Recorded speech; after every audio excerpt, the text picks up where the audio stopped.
السلام علیکم، میں ہوں سید عقیل، آپ دیکھ رہے ہیں میرے ساتھ پربھنی آج تک۔ چلتے ہیں پربھنی ضلع کی سب سے بڑی اور خاص خبر کے لیے۔ الفاتحة إلى حضرة روح النبي الكريم عليه أحلى التحيات وأجمل التسليم.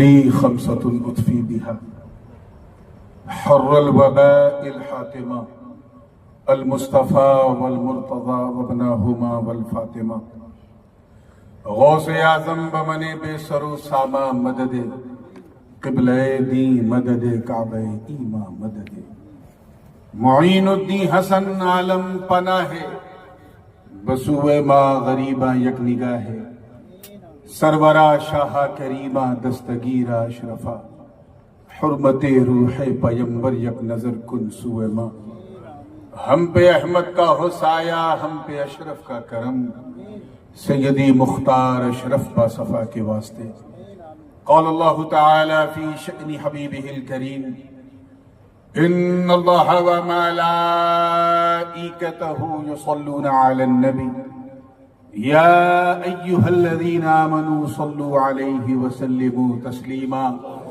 اللهم صل وسلم وزد وبارك على سيدنا ومولانا محمد وعلى آل سيدنا ومولانا محمد كما تحب وترضى بأن تصلي عليه سبحان ربك رب العزة عما يصفون وسلام على المرسلين والحمد لله رب العالمين بحق لا إله إلا الله محمد رسول الله الحمد لله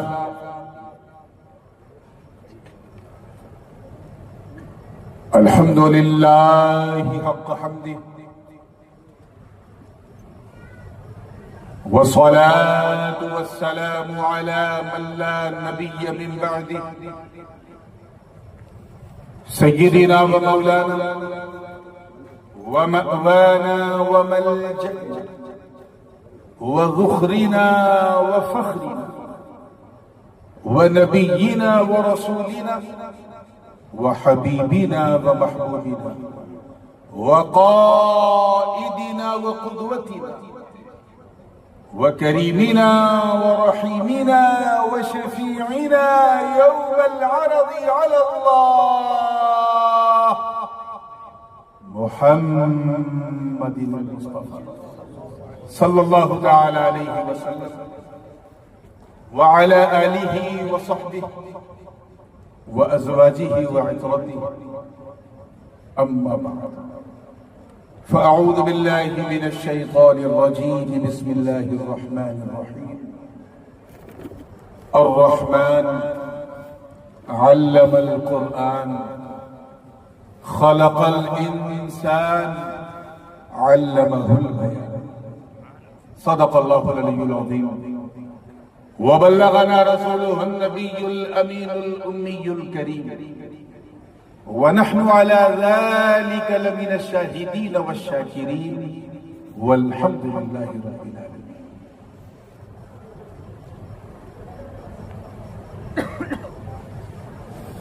اس انتہائی ذی شان علی شان جشن تلاوت قرآن جو ہمارے مرکز الثقافت السنیہ پہلے کیرلا تھا، کیرلم وہاں کی ایک انتہائی فعال و متحرک نوجوانوں کی تنظیم ایس ایس ایف کے زیر اہتمام یہ خوبصورت شام اور اس کی بے شمار برکتیں مولا کریم ہم سب کو نصیب فرمائے. اس انتہائی پرنور پرسرور محفل حضور شہ نشین پہ جلوہ فروز انتہائی باوقار علماء کرام، مشائخ اعظام، قرائے ذوی الاحترام، حفاظ ذوی الاحتشام، شورائے اسلام اور دور و نزدیک سے آ کر آج اپنے خاندان کو چھوڑ کر جشن قرآن کے میرے سامنے بیٹھی سنی عوام اور اس لائیو ٹرانسمیشن کے ذریعے اپنے گھروں میں سننے والی ہماری خواتین اسلام، السلام علیکم ورحمۃ اللہ وبرکاتہ۔ آپ سے 150 کلومیٹر دور آس پاس ایک آدھ دو بار میں آیا ہوں، لیکن یہ پہلا موقع ہے۔ This is going to be a first chance for me کہ میں آپ کی محبت کی چھاؤں میں، یعنی آپ کے اس خوبصورت پر بھری گاؤں میں شرف باریابی حاصل کر رہا ہوں۔ لکھنؤ میں رہتا ہوں جہاں اردو پیدا ہوئی ہے، اس لیے اگر کوئی بات دائیں بائیں لیفٹ رائٹ سے نکل جائے تو مجھے معاف کیجیے گا۔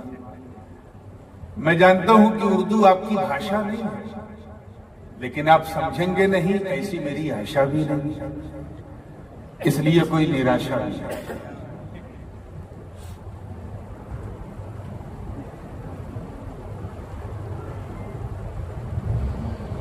اللہ کا کروڑ شکر و احسان کہ اس نے ہمیں اس عظیم الشان عبقری شخصیت کے دیدار سے مشرف کیا جنہیں میں بچپن سے ایڈمائر کرتا تھا، جن کے نقوش اور خطوط پہ چلنے کی میں کوشش کرتا تھا۔ میری مراد شیخ الشیوخ، the Grand Mufti of India، حضرت علامہ مفتی شیخ ابو بکر احمد المسلیار حفظہ اللہ تعالی، اللہ تعالیٰ ان کا سایہ عاطفت پوری امت مسلمہ پہ سلامت رکھے۔ پہلی بار آپ نے مجھے اپنے مرکز میں یاد کیا اور اس فقیر اشرفی و گدائی جیلانی نے اسے یہ موقع ملا کہ وہاں مرکز الثقافت السنیہ کے حرم میں ایسا کرم برسا کہ میں بولتا رہا، شیخ صاحب سنتے رہے۔ دوسرا موقع آیا بنگلور میں، جب ایک بہت ہی تاریخی کام کرنا تھا، حضرت نے پھر مجھے یاد کیا، میں وہاں بھی پہنچا اور حضرت نے بڑی دعاؤں سے نوازا۔ پھر انڈیا کے مختلف علاقوں میں بھی ملاقات ہوتی رہی، کئی بڑی بڑی کانفرنسوں میں۔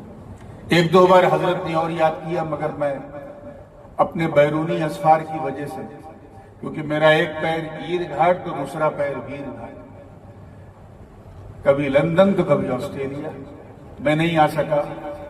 اور آج آ کے مجھے ایسا لگ رہا، یقین جانو اگر میں نوجوانوں کی اس کاوش کو نہ دیکھتا تو یہ کمی رہ جاتی۔ میں نے تو نہیں سنا کس نے کیسی تلاوت کی، لیکن آپ کے مسکراتے ہوئے چہرے بتا رہے ہیں کہ سب نے بہت اچھا سنایا، بہت اچھا پڑھا۔ میں بس صمیم قلب سے ان سب کے لیے دعا گو ہوں۔ مولا کریم قرآن پاک کی تلاوت کی برکتیں ہمیں اور ہماری آنے والی نسلوں کو نصیب فرمائے۔ میں بھی بہت چھوٹا سا تھا، 11 ساڑھے 11 سال 12 سال کا جب میں حافظ ہوں، اور اس کے بعد پھر میں نے روایت حفظ 1 سال میں مکمل کیا، اور وہ بھی امام عاصم کی دونوں روایت، یعنی شعبہ بھی اور حفظ۔ اور اس کے بعد پھر میں قرأت سبا اور پھر قرأت عشرہ، بلکہ 4 عشرہ تک پہنچنے کی کوشش کی، مگر حالات ایسے ہوئے کہ والد صاحب نے مجھے مدرسے میں ڈال دیا۔ تو میں بھی اسی گروہ، اسی جماعت کا ایک فرد ہوں، اگرچہ ویسا نہیں پڑھتا لیکن کوشش کرتا ہوں۔ اس لیے میں اس محنت کو بھی محسوس کرتا ہوں جو قرہ کرتے ہیں، اور کیوں نہ کریں۔ اللہ کے رسول صلی اللہ علیہ وسلم نے بہت پہلے فرمایا تھا، خیرکم من تعلم القرآن وعلمہ، تم میں سب سے بہتر وہ ہے جو قرآن سیکھے بھی اور سکھائے بھی۔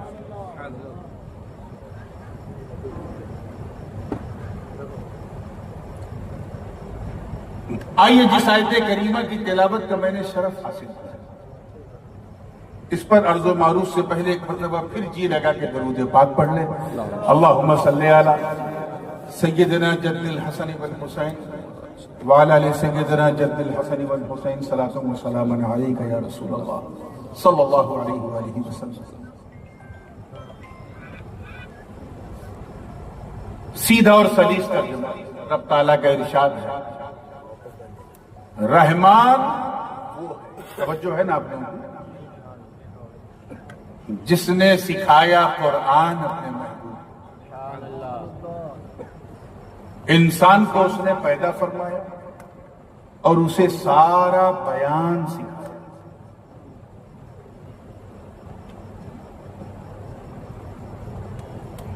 کسی بھی اچھے شاگرد کو if you want to know about the significance of any student, so you will try your best to find out who taught him, who is his teacher, کس نے پڑھایا. کیونکہ پڑھانے والا جب بڑا ہوتا ہے تو پڑھنے والا خود بخود بڑا ہو جاتا ہے. آج پوری دنیا محب گرامی عزیزم ڈاکٹر عبدالحکیم صاحب ازہری دام ظلہ کو یاد کرتی ہے اور اس حیثیت سے اور ان کی عزت کرتی ہے کہ انہیں ہم سب کے شیخ نے پڑھایا. پڑھانے والا بڑا تھا تو پڑھنے والا بھی بڑا. ایمانداری سے بتانا سنیے، میں تھوڑا سا آپ کے موڈ کی طرف آ رہا ہوں، بڑی اکیڈمک باتیں ہو چکی، اب میں چاہتا ہوں جو آپ سننے بیٹھے ہیں وہ سنیں. اگر آپ سے کوئی پوچھے کہ اس بندے کا علم کیسا ہو جسے حافظ ملت نے پڑھایا، آپ سوچیں گے یار حافظ ملت نے پڑھایا ہے، وہ تو استاذ الاساتذہ ہے، the teacher of teachers. یقیناً وہ بہت بڑا ہوگا. یاد رکھنا جسے حافظ ملت پڑھاتے ہیں وہ تو اشرف العلماء ہو، علامہ بلیادی ہو، قاری یحییٰ ہو، ظفر ادیبی ہو. ارے وہ جسے حافظ ملت پڑھا دیں وہ تو شیخ الاسلام ہے، شیخ اعظم ہوگا، کیونکہ پڑھانے والے حافظ ملت. محدث اعظم ہند اگر کسی کو پڑھا دیں اندازہ لگا پاؤ گے اس کے علم کا جس کو محدث اعظم پڑھا. محدث اعظم ہند اگر پڑھا دیں تو پڑھنے والا محدث بھاگلپوری سلیمان کہ پڑھانے والا محدث. ایمانداری سے بتانا، اگر کسی بچے کو، کسی طالب علم کو اعلیٰ حضرت عظیم البرکت امام عشق و محبت الشاہ امام احمد رضا خان محدث بریلوی نور اللہ مرتضی یہ کسی کو پڑھا دے تو اندازہ لگا پاؤ گے. ارے جسے اعلیٰ حضرت پڑھا دے، توجہ، وہ تو صدر الافاضل ہوگا، حکیم الامت ہوگا، وہ تو صدر الشریعہ ہوگا، اپنے وقت کا محدث اعظم ہوگا، مفتی اعظم ہوگا، کیونکہ پڑھانے والا اعلیٰ حضرت. تو جب پڑھانے والا بڑا ہوتا ہے تو پڑھنے والا بھی اس نسبت سے بڑا بن جاتا ہے. چلو میں سیدھے چل رہا ہوں، تفصیل میں جانے کا موقع نہیں ہے. اگر کسی خوش نصیب کو غریب نواز پڑھا دیں، اللہ اکبر، کون؟ خواجاؤں کے خواجہ، راجاؤں کے راجا، ولیوں کے مہاراجا، سلطان الہند عطائے رسول خواجہ معین الدین حسن سنجری رضی اللہ عنہ. ارے پڑھا دیں تو اگر وہ قطب الدین ہو تو قطب الاقطاب ہو جائے، وہ پڑھا دیں تو فرید الدین گنج شکر ہو جائے، وہ پڑھا دیں تو نظام الدین سلطان المشائخ ہو جائے، وہ پڑھا دیں تو نصیر الدین چراغ دہلی ہو جائے، وہ پڑھا دیں تو سید محمد بندہ نواز یسوع دراز ہو جائے، وہ پڑھا دیں تو مخدوم اشرف سلطان العرفاء ہو جائے، وہ پڑھا دیں تو عبدالرزاق نور العین بن جائے. کیونکہ پڑھانے والا بڑا. میں بہت، ہم اہل سنت ہیں، ہم اوپر سے نیچے نہیں، نیچے سے اوپر جاتے ہیں. آئیے اور اوپر چلتے ہیں. اگر کسی کو غوث پاک پڑھا دیں، اندازہ لگا پاؤ گے اس کا جس کو پیر پیرا کہہ دو سبحان اللہ، میر میرا، شاہ جیلا، قندیل نورانی، محبوب سبحانی، ہیکل سمدانی، سیدنا شیخ عبد القادر جیلانی رضی اللہ تعالیٰ۔ ارے اگر پڑھانا تو بڑی بات، غوث پاک اگر اپنا مقدس قدم کسی بندے کے کاندھے پہ رکھ دے تو اس پہ ولایت ناز کرنے لگے، کیونکہ پڑھانے والا غوث الاغواث۔ اور اگر کسی کو مولا علی پڑھا دے، بابو علم المدینہ، حضور کے شہر علم کا دروازہ باب، کون خیبر شکن شاہ زمن، آفتاب نبوت کے دلکش کرن، ابو الحسن علی ابن ابی طالب کرم اللہ وجہہ، پڑھا دے۔ تاریخ گواہ ہے میرے دوست کہ اپنے بڑے بیٹے امام حسن کو پڑھایا تو امامت ناز کرنے لگی، اور دوسرے بیٹے حسین کو پڑھایا تو شہادت ناز کرنے لگی۔ نعرہ تکبیر، نعرہ رسالت، نور نورانی میاں۔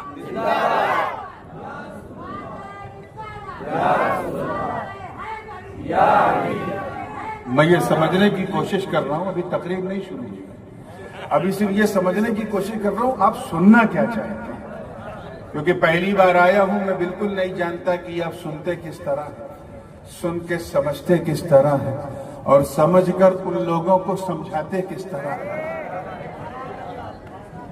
بہت سارے لوگ مدینہ لے کے آئے ہیں، سینے میں کچھ کینہ لے کے بھی آتے ہیں، وہ بھی مدینہ لے کے جائیں یہاں سے۔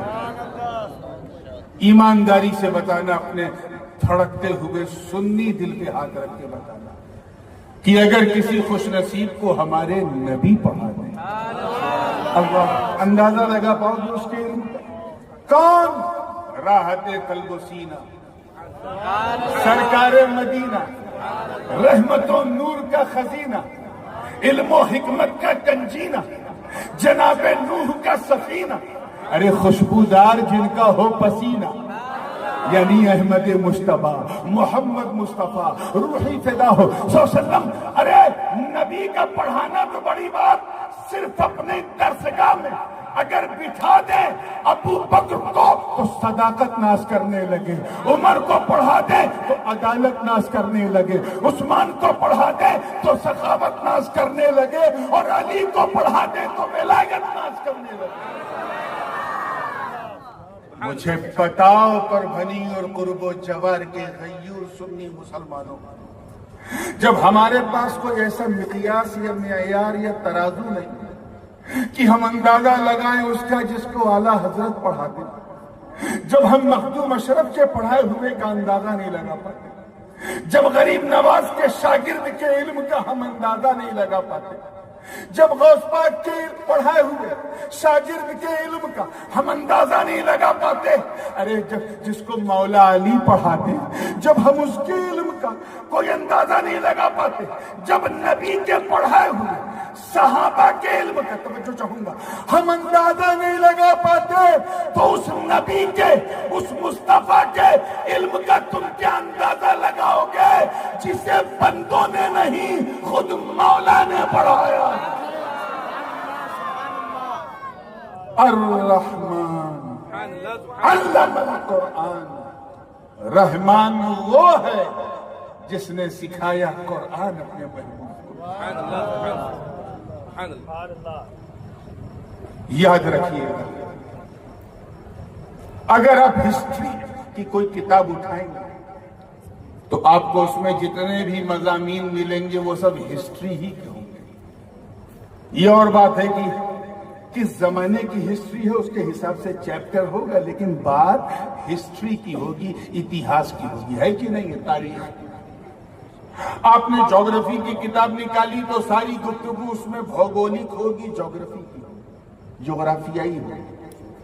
آپ نے زولوجی کی کتاب نکالی تو اس میں زولوجی ہوگی، آپ نے تھیولوجی کی کتاب نکالی تو اس میں تھیولوجی ہوگی، آپ نے سوشولوجی کی کتاب نکالی تو اس میں سوشولوجی ہوگی، آپ نے بایولوجی کی کتاب نکالی تو اس میں بولیے بایولوجی ہوگی. آپ نے لٹریچر اٹھایا تو اس میں لٹریچر ہوگا اور کچھ نہیں ہوگا. فنون بے انتہا، علوم سینکڑوں. جس علم اور جس فن کی کتاب اٹھاؤ گے اس میں تمہیں اسی فن کی بات ملے گی. مگر اس زمین کے اوپر، اس نیل گگن کے نیچے مسلمانوں صرف قرآن ایک ایسی کتاب کہ جتنے بھی علوم اور فنون ہیں سب کو اکٹھا دیکھنا ہے تو قرآن میں دیکھنا. تبھی تو رب نے فرمایا تبیانا لکل شیء، ہر چیز کا اس میں بیان. تاریخ دیکھو تو قرآن میں، سوشیولوجی تو قرآن میں، بایولوجی تو قرآن میں، طب دیکھنا ہے، میڈیکل سائنس تو قرآن میں، فلکیات قرآن میں، طبعیات قرآن میں، فلسفے قرآن میں، منطق قرآن میں. سارے علوم و فنون سب کس میں ہیں؟ زور سے بولو. اور اللہ نے اپنے محبوب کو سکھا دیا. مطلب صاف ہے. اب ہمیں سمجھ میں آیا کہ نبی نے کسی سے پڑھا کیوں نہیں. Why he was ummi? Why there was no any teacher of holy prophet? انہوں نے نہ اپنے بابا سے پڑھا، نہ اپنی ماں سے پڑھا، نہ سعدیہ حلیمہ سے پڑھا، نہ دادا عبد المطلب سے پڑھا، نہ چچا ابو طالب سے پڑھا، نہ انہوں نے عرب کے کسی استاد سے پڑھا. کیوں؟ کیونکہ جو کچھ وہ پڑھاتے وہ مصطفیٰ اپنے رب سے سیکھ کے آئے. He was already known with all type of things. سب ان کو پتا. تبھی تو رب تعالیٰ نے فرمایا وَعَلَّمَكَ مَا لَمْ تَكُنْ تَعْلَمُ. Oh my beloved prophet, I taught you which you didn't know. میں نے آپ کو وہ سب سکھا دیا جو آپ نہیں جانتے. توجہ چاہوں گا اس نقطے پہ. جو آپ نہیں جانتے تھے میں نے سکھا دیا. اس میں جو وَعَلَّمَكَ مَا لَمْ تَكُنْ تَعْلَمُ میں جو ماں ہے نا، یہ ماں موصولہ ہے، عمومیت کا معنی دیتا ہے، استغراقی معنی. یعنی whatever you don't know before, I taught you. اب تم نہ جاننے کی لسٹ بناؤ، یہ نہیں، یہ نہیں، یہ نہیں. میرے رب نے سب محبوب کو سکھا دیا، سب سکھا دیا. قرآن کی ایک شان یہ بھی ہے اور بہت باریک بات ہے، بڑی مفتی صاحب اس چیز کو بڑی خوبی سے کیچ کر کے آپ تک پہنچائیں گے انشاءاللہ. قرآن سے پہلے بھی آسمانی کتابیں آئی ہیں کہ نہیں؟ تورات حضرت موسیٰ کلیم اللہ پہ، انجیل حضرت عیسیٰ روح اللہ پہ، زبور حضرت داؤد خلیفۃ اللہ پہ، اور بہت سارے زبور الاولین، صحف الاولین، انبیاء ما سبق کو عطا کیے گئے صحیفوں کی شکل. سب کے سب کتاب اللہ کیا ہے؟ زور سے بولو کیا ہے؟ انجیل کتاب اللہ. میں غیر محرف کی بات کر رہا ہوں. آج جو اناجیل ہیں، یہ لوکا انجیل ہے، یہ کیتھولک انجیل ہے، یہ فلاں انجیل ہے، یہ، لیکن جو غیر محرف ہے جس میں کوئی چینج نہیں کیا گیا ہے وہ کتاب اللہ. تورات کتاب اللہ. زبور کیا ہے؟ کتاب اللہ، اللہ کی کتاب. یہ قرآن تنہا وہ کتاب ہے جو کتاب اللہ بھی ہے، کلام اللہ بھی ہے. کلام اللہ بھی ہے. کتاب اور کلام میں فرق جانتے کیا ہے؟ کتاب جیسے یہ کتاب ما بین الدفتین، جو اس کے اندر ہے وہ کتاب کہلائے گی، لیکن اس میں جو حروف ہیں، جو اشارے ہیں، وہ کلام ہے. سارے نبیوں کو کتاب ایک ساتھ دی گئی. حضرت موسیٰ کلیم اللہ جب حصول کتاب کے لیے جلوہ نور کو دیکھنے کوہ طور گئے تو اپنے بھائی حضرت ہارون سے کہا کہ دیکھو، میں نے اپنی امت کو جس چیز پہ رکھا ہے، جو سکھایا ہے، اسی پہ ان کو گامزن رکھنا. یہ لا الہ الا اللہ ان کا کلمہ ہے. کوشش کرنا کہ بس اسی پہ ثابت رہے. میں جا رہا ہوں اپنے رب سے بات کرنے. ایک خواہش کی تھی حضرت موسیٰ نے، ربی ارنی انظر الیک، O my beloved Lord, O Allah, I want to see you. میں تجھے دیکھنا چاہتا ہوں.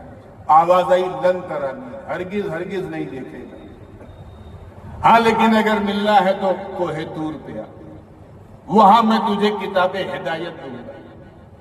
حضرت موسیٰ چل پڑے کوہ طور پر۔ کتنے دن کے لیے گئے معلوم؟ 40 دن کے لیے۔ کتنے دن کے لیے؟ وَوَاعَدْنَا مُوسَىٰ 30 لَيْلَةً وَأَتْمَمْنَاهَا بِعَشْرٍ فَتَمَّ مِيقَاتُ رَبِّهِ 40 He went there to the mountain of Tur for 40 days. اب سمجھ میں آیا نا کہ یہ جماعت والے چلہ کہاں سے لائے ہیں؟ یہ وہیں سے لائے ہیں۔ 40 یاد رکھنا سننی ہو، چلہ بری چیز نہیں، یہ تو قرآن سے ثابت ہے۔ 40واں قرآن سے ثابت ہے۔ حضرت موسیٰ کلیم اللہ 10-20 دن کے لیے نہیں، 40 دن کے لیے گئے۔ جگہیں اچھی بری ہوتی ہیں، چلہ برا نہیں ہے۔ اگر تم کسی بزرگ کے مزار پہ جا کے 40 دن رکو تو قلندر بن جاؤ گے۔ کیا بن جاؤ گے؟ اور کسی اجتماع میں گئے تو اللہ جانے کیسے بندر بن جاؤ گے۔ تو سوچ کے جایا کرو، 40 دن تو ہے لیکن جا کہاں رہے۔ حضرت موسیٰ نکلے، تورات لینا تھا، اور ادھر سامری جادوگر جو ہے وہ ٹکٹکی مار کے دیکھ رہا ہے۔ اس کی پوری کوشش یہ تھی کہ یہ ہٹے تو ہم ڈٹیں۔ اچھا یہی عادت اس کے چاہنے والوں کی بھی ہے۔ جب ہمارے بڑے بڑے علماء آتے ہیں تو یہ کہیں بھاگ جاتے ہیں، اور جب ہم چلے جاتے ہیں تب یہ لوٹ کے آتے ہیں۔ سامری نے بھی حضرت موسیٰ کے جانے کا انتظار کیا، let him go first then I will come۔ اور یہی ہوا، موسیٰ نکلے، وہ اندر پہنچے، اور within 40 days my dear elders، صرف 40 دن کے اندر اس نے اپنے ترکش کے ایسے ایسے تیر چلا کہ جو قوم ایک خدا کی پوجا کرتی تھی، عبادت کرتی تھی، لا الہ الا اللہ کہتی تھی، وہ قوم شرک کرنے لگی اور ایسی چیز کی عبادت کرنے لگی جسے مسالہ لگا کے بھون کے ہم کھا جاتے ہیں، اس کی عبادت کرنے لگی۔ صرف 40 دن میں امت بگڑ گئی۔ حضرت موسیٰ کو 2 تختیاں ملی، اسی میں پوری تورات تھی مکمل از اول تا آخر۔ لے کے جب لوٹے، فلما رجع موسیٰ الی قومہ غضبان Asfa, was full of anger، جلال میں جب اپنی امت کو انہوں نے شرک کرتے ہوئے دیکھا تو حضرت ہارون کا کالر پکڑا، ایک روایت میں ہے داڑھی کھینچی، ایک روایت تو ملتی ہے کہ تماچا لگائے، چاہیے آواز تو چل رہی ہے تو آپ سنتے رہیے، منہ پہ تماچا لگا۔ ایک روایت اس کی ملتی ہے کہ ڈاٹا پھٹکارا۔ حضرت موسیٰ کہہ رہے ہیں Haroon, I left you for my امت، میں نے 40 دن اپنی امت سے دوری کیا کیا کہ پوری امت بھٹک گئی، تم انہیں سنبھال نہیں سکے، صرف 40 دن سنبھال نہیں سکے۔ اب یہیں سے تم اپنا پیغام لے لو اے اہل سنت و جماعت، کہ وہ قوم موسیٰ تھی، توجہ ہے آپ لوگوں کی، وہ قوم بنی اسرائیل تھی جو اپنے نبی سے 40 دن only 40 days دور رہی، بھٹک گئی، برباد ہو گئی، شرک کرنے لگی، اور ایک ہم ہے اور ہمارے ساتھ قرآن ہے کہ آج 1500 سال ہو گئے، کسی زمانے میں کوئی غوث بن کے چمکا، کوئی خواجہ بن کے چمکا، کوئی بندہ نواز بن کے چمکا، تو کوئی شاکر ابوالحق بن کے چمکا۔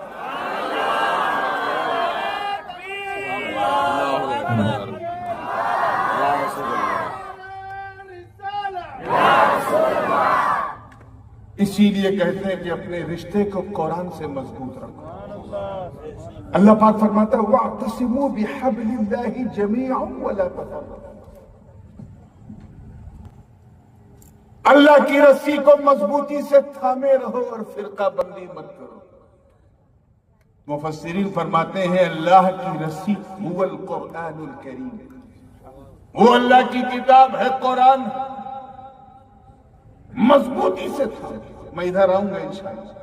ابھی جو بات میں ذکر کر رہا تھا کلام اللہ والی اور کتاب اللہ والی، اس کو کیچ کریں کہ موسیٰ کلیم اللہ کو ایک جھٹکے میں پورا کلام مل گیا، اور وہ بھی کتاب کی شکل میں۔ کس شکل میں ملا؟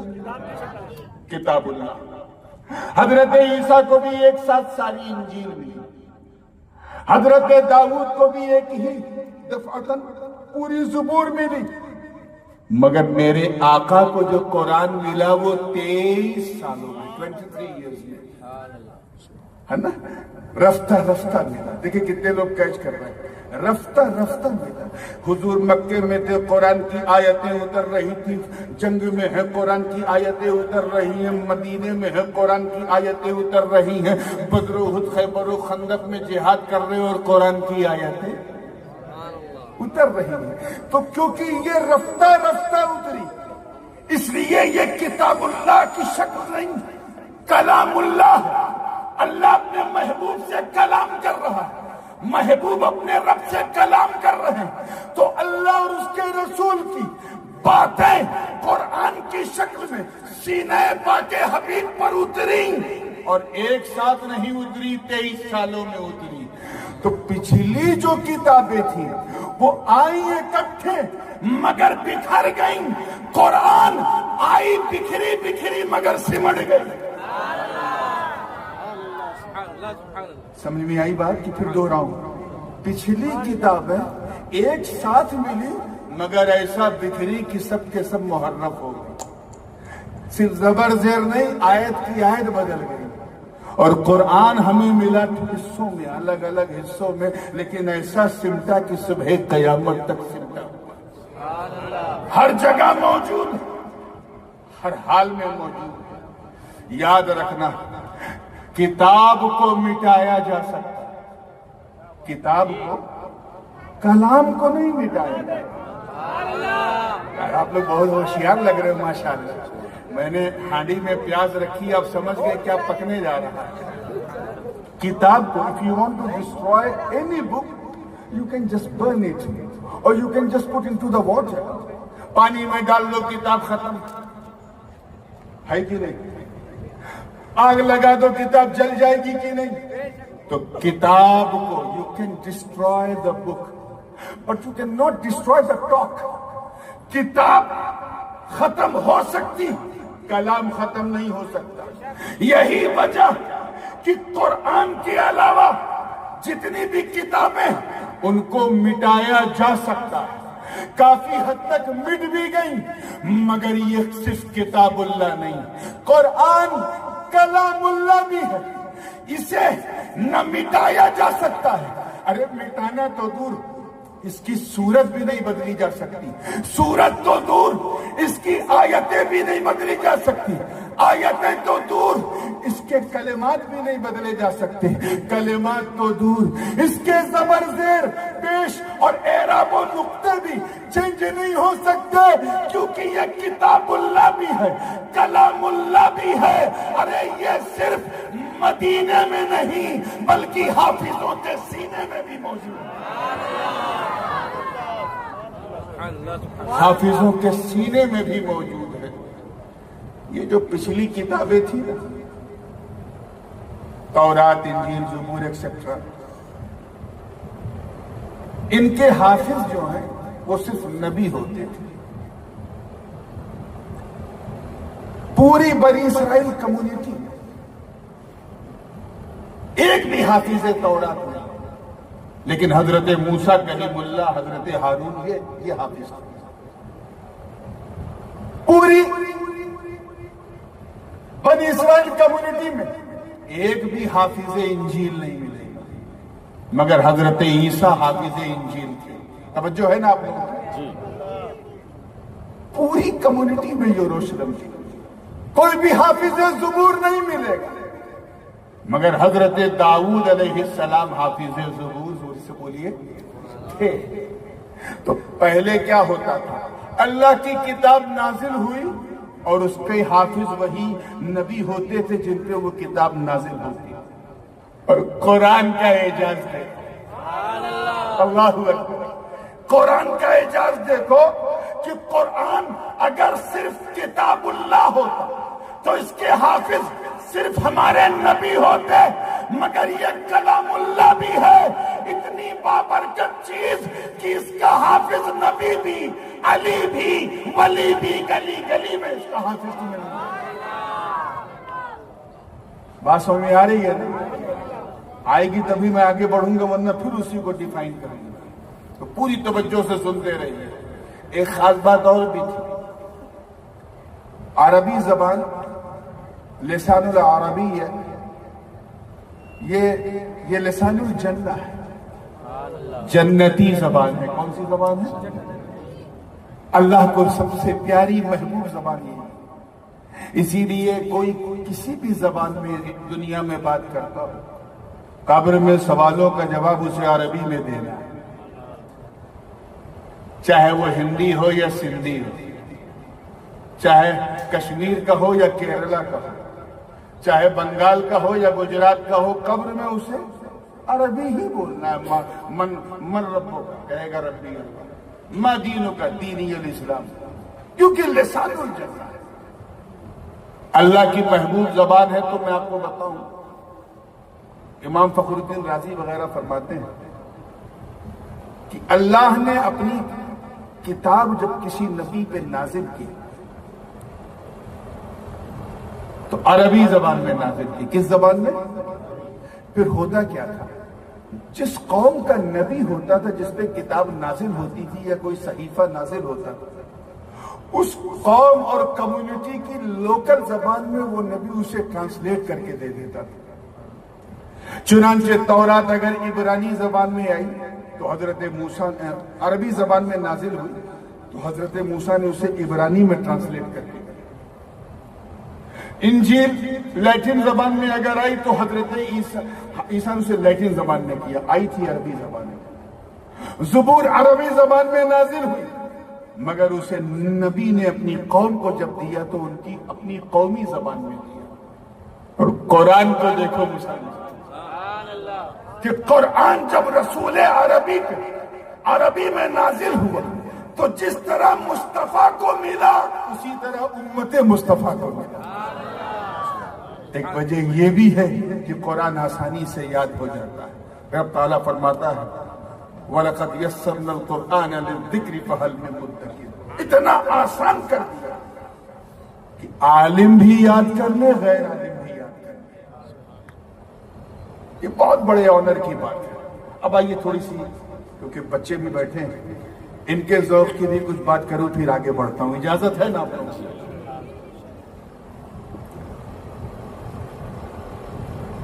اللہ وحدہ لا شریک ہے، کلام بھی اس کی صفت ہے، اور کلام نفسی یہ اس کی خاص صفت ہے جو ما بین الدفتین قرآن میں۔ اللہ لا محدود تو اس کا کلام بھی لا محدود ہے کہ نہیں؟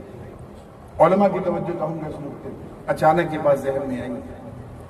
اللہ unlimited، nobody can see Allah, nobody can touch Allah, nobody can listen anything from Allah, nobody can test Allah, nobody can touch Allah, nobody can look at Allah. Allah subhanahu wa ta'ala granted us with the 5 sources of knowledge to recognize the things. اس نے ہمیں حواس خمسہ دیا ہے جس کے ذریعے ہم کسی کا ادراک کرتے ہیں، but we are very limited resources, we cannot find who is Allah. تو اللہ unlimited unseen، تو اس کا کلام بھی unlimited unseen ہے کہ نہیں؟ اللہ کس جگہ سے پاک ہے؟ اللہ جگہ سے، وہ کسی ایک جگہ فکس نہیں ہے، اللہ کسی جگہ کا محتاج نہیں ہے، جگہیں اللہ کی محتاج ہے۔ توجہ چاہوں گا نقطے پر خاص دیکھیے۔ تو جب اللہ جگہ سے پاک تو اللہ کا کلام بھی جگہ سے پاک۔ ٹھیک ہے نا؟ بات سمجھ آ رہی ہے کہ نہیں؟ تھوڑی بات بھاری ہے لیکن سمجھاؤں گا ضرور۔ اس کا کلام بھی جگہ سے پاک، تو جب اس کا کلام، جب اللہ مکی مدنی نہیں تو اس کا کلام بھی مکی مدنی نہیں۔ تو جب اس کا کلام مکی مدنی نہیں تو قرآن پاک میں بعض صورتیں مکیہ کیوں؟ بعض صورت مدنیہ کیوں؟ آپ پڑھیے نا سورہ بقرہ شریف، ہادہ السورۃ المدنیہ، لکھا ہے کہ نہیں؟ بولو بچوں، بولو مدرسے والے، ہادہ السورۃ المکیہ، لکھا ہے کہ نہیں؟ ہے نا؟ تو جب اللہ مکی مدنی ہے، جب اس کا کلام مکی مدنی نہیں، تو پھر بعض صورت مکیہ کیوں ہے، بعض صورت مدنیہ کیوں؟ یہ سوال تھا جو عالم خیال میں نے مولا سے کیا۔ اے بارگاہ، راز کیا ہے؟ جب تو مکی مدنی نہیں، جب تیرا کلام مکی مدنی نہیں، تو پھر یہ صورت مکی مدنی کیوں؟ تو آواز آئی کہاں؟ سن، توجہ چاہوں گا، سن۔ تو یہ دیکھ رہا ہے کہ کلام کس کا ہے، ارے یہ کیوں نہیں دیکھتا کہ اتر کس پہ رہا؟ توجہ چاہوں گا، اتر کس پہ رہا؟ دراصل راز یہ ہے کہ جب میرا محبوب مکے میں تھا تو آیت مکی ہو جاتی تھی، جب مدینے میں آیا تو آیت مدنی ہونے لگی۔ یعنی یہ سب نسبت پاک مصطفیٰ کا فیض ہے۔ جب تک نبی مکے میں آیت مکی، مدینے گئے آیت مدنی ہے، اور یہی وہ راز ہے جو یہ اعلان کر رہا ہے کہ سن، یہ نسبت ہے، نسبت۔ کلام سب اللہ کے، مگر سارے کلاموں میں قرآن اس لیے افضل ہے کیونکہ یہاں تنزیل نہیں، یہاں منزل علیہ دیکھا جا رہا ہے، کس پر اتر رہا ہے۔ جب تورات نازل ہوئی تو لینے والے موسیٰ کلیم اللہ تھے، جب انجیل نازل ہوئی تو لینے والے عیسیٰ روح اللہ تھے، جب زبور نازل ہوئی تو لینے والے داؤد خلیفۃ اللہ تھے، مگر قرآن اس لیے مہان، قرآن اس لیے لاجواب، قرآن اس لیے مکی اور مدنی، اس کی آیتیں مکی اور مدنی، کیونکہ جب قرآن اترا تو اسے لینے والے مصطفیٰ جان رحمت۔ بات سمجھ میں آ رہی ہے؟ تو یہ ہے احساس قرآن کا۔ اور سنو، قرآن ہی کی بات، اب ایسا میری نظر پڑ گئی کہ بات ساری قرآن ہی پہ آ ہوگی انشاءاللہ تعالی۔ تیار ہیں نا آپ لوگ پوری ذمہ داری سے؟ میری نظر جتنی اس سہانی گھڑی پہ ہے اتنی ہی اپنی گھڑی پہ بھی ہے، اس لیے بہت تیزی سے میں چلوں گا، اللہ کرے ہر بات دل میں اتر جائے۔ پوری زندگی کے ساتھ دیکھیے، اللہ تعالیٰ نے جب نبیوں کو بھیجا، یعنی جب نمرود سرفرا ہو گیا تو اس کی سرکوبی کے لیے اللہ نے حضرت ابراہیم علیہ السلام کو بھیجا، اور ساتھ میں معجزات بھی دیے۔ نہ سمجھے تو یہ کریں۔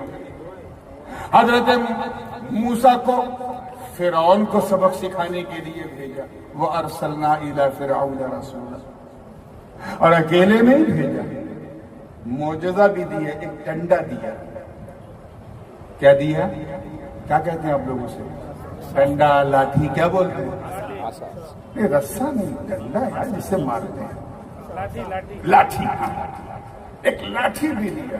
موسیٰ یہ لاٹھی بھی رکھ، فرعون اگر باتوں سے نہ مانے تو پھر اس سے لگا، اور وہ لاٹھی بھی بڑی عجیب۔ ایک مرتبہ آواز آئی ہے، موسیٰ تیرے ہاتھ میں کیا ہے؟